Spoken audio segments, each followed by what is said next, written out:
I thought I was paying $5,000 a month to keep my grandmother safe. Turns out she hadn't been in the nursing home for 6 months. No one told me. The payment still taken. The care non-existent.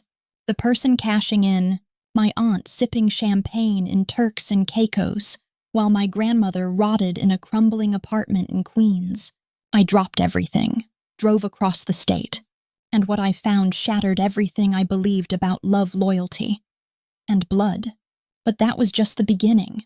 Because 2 days later, I got an email about a woman I'd never heard of. Eleanor Bradford Mitchell. Apparently I was her heir. But before the email, before the secrets unraveled and the world turned upside down, there were 6 months, 6 quiet, routine, heartbreaking months, where I believed I was doing the right thing, where I thought money meant protection, where I thought I knew the truth. I write the check every month. $5,000. First of the month like clockwork. Grandma raised me after the accident. I owe her everything. My name is Julia Carson, 29 years old, piano teacher in Brooklyn. Not the fancy kind. I teach middle-class kids whose parents want them to have culture. I work 2 jobs. Teach yoga on weekends. Every penny counts. The phone rings at 7 a.m. Unusual. The caller ID shows Sunset Gardens. Miss Mitchell. The voice is nervous. This is Patricia from Sunset Gardens. We need to discuss your grandmother's account. My heart stops. Is she okay? That's the thing. Your grandmother left our facility 6 months ago. But someone's been withdrawing your payments every month. The room spins. I grab the kitchen counter. What do you mean she left? Your Aunt Ms. Victoria Mitchell transferred her home. She said she'd notify you. Victoria, my aunt. The one with the Hamptons house and the 3rd husband. I try her number, straight to voicemail. I cancel my morning lessons, drive 3 hours to Scarsdale. Victoria's mansion sits empty. The neighbor mentions Turks and Caicos. They left last week, month-long vacation.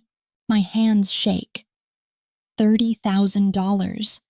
6 months of my life. While Victoria sips cocktails on a beach, I need to find Grandma. The search takes 2 days. I finally track her down through a pharmacy delivery. She's in a run-down apartment complex in Queens. A tired-looking Filipino woman opens the door. I'm looking for Rose Mitchell. You family first visitor in months. My heart breaks. Grandma sits by the window, thinner, watching traffic pass. Gee, her eyes light up. My sweet girl. I kneel beside her chair. Take her papery hands in mine. Grandma, why didn't you call me? Victoria said you were too busy. Said you stopped sending money. The rage burns white hot. I swallow it down. That's not true. I've been paying Sunset Gardens every month. Her face crumbles. Oh, honey, I suspected. But I hoped. We're getting you out of here. With what money I know you barely make rent. She's right. I have nothing left. That night I get an email. The subject line urgent. Estate of Eleanor Bradford Mitchell. Eleanor Bradford Mitchell who? I open it. Dear Ms. Julia Carson, you are named as a potential beneficiary in the will of Eleanor Bradford Mitchell. Please contact our offices immediately. Whitman and Associates estate attorneys. I stare at the screen. This has to be a scam. But I call anyway. The lawyer's office screams old money. Dark wood, leather chairs, oil paintings of stern men. Miss Mitchell. The lawyer, Mr. Whitman, is younger than expected. Thank you for coming. I think there's been a mistake. I don't know any Eleanor Bradford Mitchell. He smiles. You know her as Rose Mitchell, your grandmother. The world tilts. What? Your grandmother was Eleanor Bradford before she married your grandfather. After his death, she legally changed back to Rose Mitchell. That's impossible. Grandma was a school teacher. We lived in a 2-bedroom ranch in Jersey. Let me tell you a story, Miss Mitchell. Whitman pulls out a file.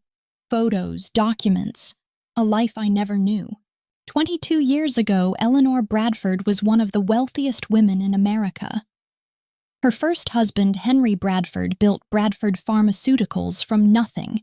I recognize the company. Everyone does. When Henry died, she inherited everything. $200 million. But she also inherited vultures. Vultures. Family. Friends. Charities. Everyone wanted a piece. She couldn't trust anyone. Even her own children from her first marriage only called when they needed money. She had other children. 2 sons, both died young, drug overdoses, too much money, too little purpose. He shows me a photo. Grandma younger in diamonds and furs. She looks miserable. Then she met your grandfather, Bill Mitchell, a music teacher at the local high school. He didn't know who she was. Fell in love with Rose, the substitute teacher who helped with the school play. They married quietly. She legally became Rose Mitchell, moved to New Jersey, put the money in trusts and lived off his teacher's salary. But I remember that house, the squeaky floors, the ancient appliances. All real. She wanted a real life, real relationships. When Bill died 15 years ago, she had a choice. Return to being Eleanor Bradford or remain Rose Mitchell. She stayed Rose. Yes. And when your parents died 5 years later, she had another choice. Raise you as an heiress or raise you as her granddaughter. I think of my childhood. Clipping coupons, yard sales, Grandma teaching me to budget. She never told anyone. Your Aunt Victoria figured it out partially. Found some old photos. Googled Eleanor Bradford. Saw the resemblance. But she assumed Grandma was a distant relative, maybe with a small inheritance. Never imagined the full truth. 6 months ago. Whitman continues, your grandmother initiated her final test. She's 94. She wanted to see who truly loved Rose Mitchell, the grandmother versus who might love Eleanor Bradford's money. The nursing home. She was never there. The woman you've been visiting, an actress. Your real grandmother has been watching from her penthouse on Fifth Avenue. My mind races. The payments, Victoria stealing them, me working myself to exhaustion. She wanted to see what you'd do when the money disappeared. Would you abandon the woman you thought was your grandmother? Would you seek revenge on Victoria? This is cruel. The contract with Sunset Gardens was under Victoria's name. She handled all the paperwork when your grandmother was admitted. You were simply listed as the financial contact, the one making monthly payments via auto debit. From the facility's perspective, you were just the payer, not the responsible party. 6 months ago, Victoria quietly signed your grandmother out. She told the staff she'd be transferring her to a private caregiver and would handle notifying family herself, since no formal cancellation was submitted and payments from your bank account kept arriving. Sunset Gardens continued billing your card. But because no services were being used each month, they credited the account and issued automatic refunds. To the person on the contract, Victoria, Julia's voice dropped, so she was getting the money back. While I thought I was paying for care, Whitman nodded. Every cent.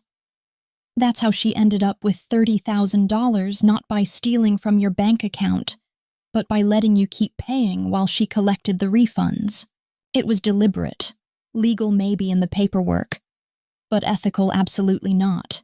Your grandmother has lived 2 lives, Miss Mitchell. In the first, money destroyed everything she loved. In the second, she found real love by hiding her wealth.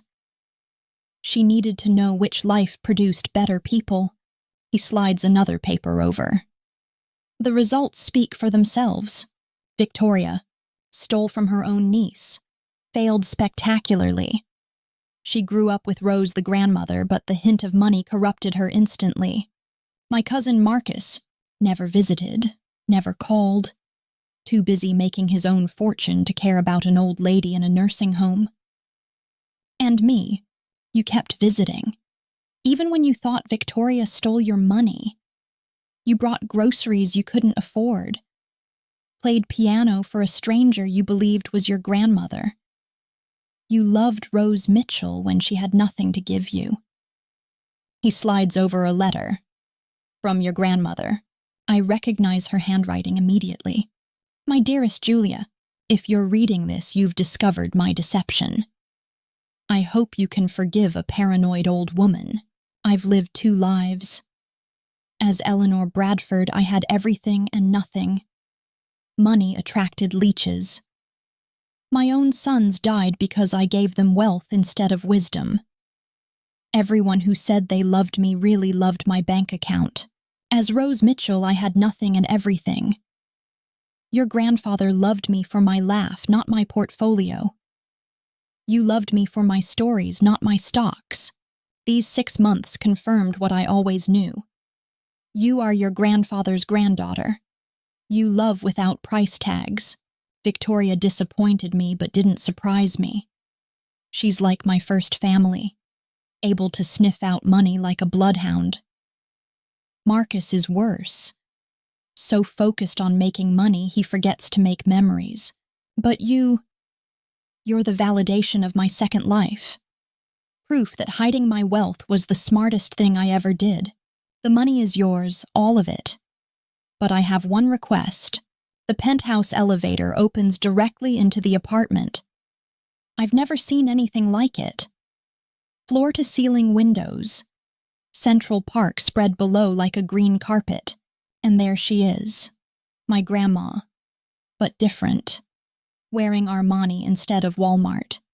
Standing straight, not hunched. Are you angry? She asks. I study her face. The same kind eyes, the same gentle smile. I'm confused, hurt, but not angry. She opens her arms. I fall into them. She smells the same, lavender and vanilla. 22 years of lies, Grandma. 22 years of truth, sweetheart. I was more honest as Rose Mitchell than I ever was as Eleanor Bradford. I just hid the one thing that didn't matter.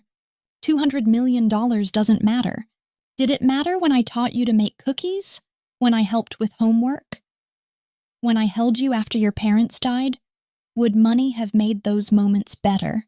I think about it, really think. No. Then I hid nothing important. She leads me to the couch, shows me photo albums I've never seen. Her first life. Look at these pictures, do I look happy? She doesn't. Surrounded by luxury, she looks hollow. These are my sons, Richard and James. Good boys ruined by easy money. Overdosed at 25 and 27. They never learned to work, to strive, to fail. I'm sorry.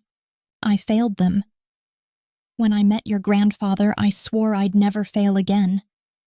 So I buried Eleanor Bradford, became Rose Mitchell, raised your mother to value love over money, raised you the same way.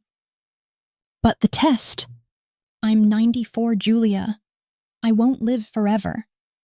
When I die, the truth will come out. The money will surface. I needed to know. Would it destroy my family like before? Or had I succeeded in raising something money couldn't corrupt? What was your request? I ask. In the letter, 2 things. First, forgive Victoria. She grew up with less money than you, but more knowledge of its existence. It twisted her. Don't let it twist you, too. She stole $30,000. Pennies in the grand scheme. Her punishment is knowing she lost millions for thousands. But more importantly, she lost her mother's respect. That's worth more than any inheritance. And the second thing, use the money to create what your grandfather and I had. Real community, real relationships, real love. How? The Julia Carson Music Academy. Free lessons for kids who can't afford them.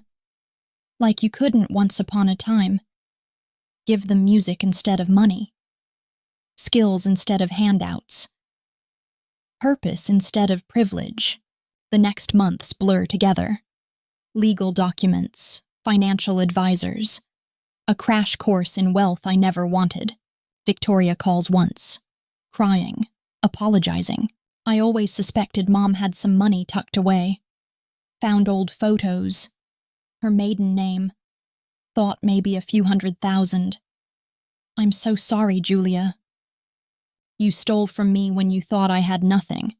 I know, I'm sick about it. The vacation, the house, everything is leveraged. We're broke. I was desperate. I remember Grandma's request. I'm not pressing charges. What? But you need to understand something. You stole from me, but you stole more from yourself. Grandma lived as Rose Mitchell for 22 years. You could have had a real mother. Instead, you spent 6 months chasing Eleanor Bradford's ghost. She sobs harder. Maybe she understands, maybe not. Marcus shows up at my apartment. My cousin, the investment banker. Armani suit, Rolex, desperate eyes. It's not fair. If I'd known she was loaded, I'd have visited. That's exactly why she didn't tell you. You can't keep it all. I'm family too. You're right. You are family, which is why I'm offering you a job. A job, CFO of the Julia Carson Music Academy. Help me build something. Earn something. Be part of something bigger than yourself. He laughs, bitter. I make 7 figures at Goldman. And when did you last see your daughter's recital? He leaves without answering. I don't see him again for 2 years. The Julia Carson Music Academy opens 18 months later. Not rushed. Done right. Grandma cuts the ribbon, 95 and radiant. Your grandfather would be so proud, she whispers. The first student is a 7-year-old named Maria. Her mother cleans offices. Her father drives a cab. They could never afford lessons. I watch Grandma watch Maria play her first scale. The joy on both faces is worth more than any fortune. I have a confession. Grandma says that night. We're in the penthouse looking at the city lights. Another secret. The actress, Rosario. I hired her, yes. But what she told you about me was true. How I met your grandfather. What he meant to me. How you saved me after he died. All true. Why? Because I wanted you to know Rose Mitchell's story even if you were hearing it from a stranger. The money, that was Eleanor's story. But love, that was all Rose. Do you miss it being Eleanor? I buried that woman the day I married Bill. Best decision I ever made. Well, second best. What was the first? Staying buried when I became a grandmother, giving you a chance at a normal life. 5 years pass. The academy has 3 locations. Thousands of kids learning music. Making friends. Finding purpose. Victoria volunteers now. Teaches accounting to the older students. Real skills for the real world, she says. She's different. Humbler. Her daughter takes piano. Pays the same as everyone else. Nothing. Marcus finally comes around when his daughter begs to learn violin. He watches her practice. Starts attending recitals. Eventually joins the board. I was an idiot. He tells me one day, Grandma says money makes idiots of us all. The trick is recovering. Grandma passes at 99, peaceful, ready. The funeral is small. She wanted it that way. But the memorial concert is massive. Carnegie Hall. 3,000 students playing together. The piece Rose's Waltz, something Grandpa wrote for her 60 years ago. The Times covers it. The Hidden Philanthropist: How Rose Mitchell Changed Music Education. They get it wrong, of course. She didn't change music education. She changed people, one choice at a time. After the service, Whitman approaches with one final envelope. Julia, if you're reading this, I'm gone. But not really. I live in every note your students play. Every life you change. Every child who learns that value isn't measured in dollars. I kept one last secret. Your grandfather didn't die of a heart attack. He had cancer. 3 months to live. We spent every penny of his teacher's retirement on treatment that didn't work. I could have revealed myself, used Eleanor's money, bought him more time. He refused. I'd rather die as Bill Mitchell, who was loved, than live as Mr. Eleanor Bradford, who was tolerated. He was right. Those 3 months were precious because they were real. We faced them together as ourselves, surrounded by people who loved us for us. That's what I want the Academy to teach. Not just music, but the melody of authentic living, the harmony of real relationships, the rhythm of a life measured in love, not dollars. Thank you for proving my experiment worked, for showing that Rose Mitchell's granddaughter was worth more than Eleanor Bradford's fortune. Make music, my darling. But more importantly, make connections. Make community. Make the world I dreamed of when I chose love over money. Forever your grandmother, Rose.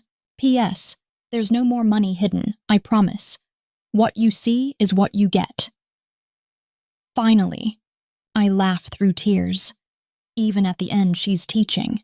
The Academy thrives. We add art, dance, drama, not just music anymore, but life. I keep the penthouse. Not for its luxury, but for its view. When I stand at the windows, I see the city Grandma chose, the life she built, the lie that told the truth.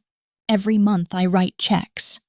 Not 5,000 to a nursing home, but millions to dreams. Scholarships, instruments, teachers who care more about students than salaries. It's what Grandma would want, what Grandpa would expect, what Mom and Dad would applaud. Sometimes Victoria and I have coffee, talk about Grandma, share stories. I was so stupid, she says, chasing Eleanor's money when Rose's love was right there. We all chase the wrong thing sometimes. Do you think she forgave me? She forgave you before you even took the money. That's why she made it a test, not a trap. She wanted you to learn, not lose. I did learn. Maybe too late, but I learned. It's never too late. Grandma proved that. She reinvented herself at 72. You can reinvent yourself any time. Marcus brings his family to every recital now. His daughter plays beautifully. But more importantly, he watches beautifully. Present, engaged. A father, not just a financier. I quit Goldman, he tells me one day. Why? My daughter asked me to help with a song. I didn't know it. She said, "That's okay, Daddy. You're always too busy for music." It broke me. What will you do? Teach. Business classes at the Academy. Show kids there's more to success than salary. Grandma would be proud. 10 years now, the Academy is nationwide. A movement, not just a school. I still teach, still play, still live modestly. The money flows through me, not to me. Grandma's final lesson. A reporter asks, "How do you handle such wealth?" I don't. I handle what the wealth creates. Communities, opportunities, hope. But it's yours. Is it I see it as mine the same way a river sees water as its own? It passes through, but the point is the flow, not the possession. She doesn't understand. Most don't. That's okay. Grandma would understand. Late night at the original Academy. I'm locking up when I hear piano music. Impossible. The building is empty. I follow the sound. In Studio 3, a small girl plays, maybe 8. Worn clothes, determined face. How did you get in? She jumps. I'm sorry, the janitor is my mom. I hide sometimes, to practice. You're not a student. We can't afford, Mom says we don't need charity. I sit beside her. What's your name? Elena. My heart stops. Of course it is. Elena what? Elena Chen. My mom says we're not related to the rich Chens, though. Chen, Victoria's married name. Is your mom's name Lisa? She nods. I remember Lisa, Victoria's stepdaughter from her second marriage. Lost touch years ago. Well, Elena Chen, want to know a secret? I drive home an hour later. The irony isn't lost on me. Victoria's granddaughter. Hiding to play piano. While Victoria volunteers at the academy she helped build with stolen money. I could tell her, create the big reunion, play God with their lives. Instead, I do nothing. Elena will be back tomorrow. I'll discover her officially. Offer her a spot. Let Victoria find out naturally when she sees the enrollment list. Or not. Maybe they'll miss each other entirely. Maybe that's better. At home, I find a package. No return address. Inside an old cassette tape labeled Bill's Last Song. My hands shake as I play it. Grandpa's voice weak but clear. Rosie, my love. If you're listening to this, tell our granddaughter. Tell her the money was never Eleanor's curse. The curse was believing it mattered. The song plays. Simple. Beautiful. Unfinished. At the bottom of the package, a note in Grandma's hand. He never finished it. Maybe someone else will. I sit at my piano. Play the melody. It stops mid-phrase waiting. Tomorrow I'll teach it to Elena. See if she can find the ending. Or maybe songs like Secrets are better left incomplete. My phone buzzes. Bank alert. The monthly $5,000 auto payment to Sunset Gardens. I never canceled it. 6 months of payments to an empty room. Now it's my turn to be the fool. I laugh. Leave it active. Somewhere Grandma is laughing too. The check clears every month. $5,000. First of the month. Like clockwork. Like love. Like the lies we tell ourselves to survive.